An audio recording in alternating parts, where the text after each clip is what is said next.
കുട്ടികൾ കണ്ടുകൊണ്ടിരിക്കുകയാണ് അവരുടെ പ്രിയപ്പെട്ട അധ്യാപകരെ. കുട്ടികളെ രക്ഷകർത്താക്കളുടെ കൂടെയാണ് കുഞ്ഞുങ്ങൾ വരുന്നത്.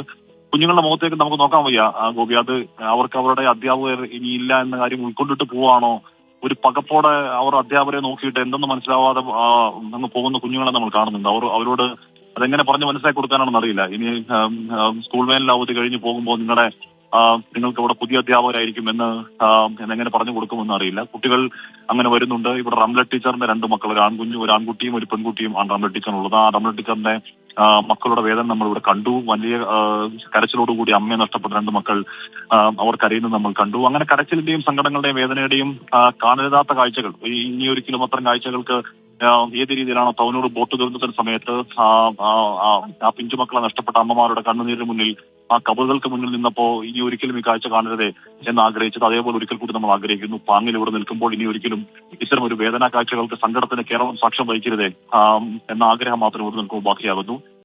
ഇത് നമ്മൾ സംസാരിക്കുന്ന ആളുകൾ ഒരു കാര്യം പറയണം, എടുത്തു പറയുന്നുണ്ട്. അത് തമിഴ്നാട് സർക്കാരിനുള്ള നന്ദിയാണ്. ഇത്രയും അധികം വേഗതയിൽ ഇന്നലെ അപകടമുണ്ടായി, ബോഡി റിക്കവറി ഉണ്ടായി, പോസ്റ്റ്മോർട്ടം അടക്കമുള്ള കാര്യങ്ങൾ പൂർത്തിയാക്കി വളരെ വേഗതയിൽ തന്നെ, അധികം ലേറ്റാവാതെ വളരെ വേഗതയിൽ തന്നെ മൃതശരീരം ഇങ്ങോട്ട് എത്തിയതിൽ തമിഴ്നാട് സർക്കാരിന് നന്ദി.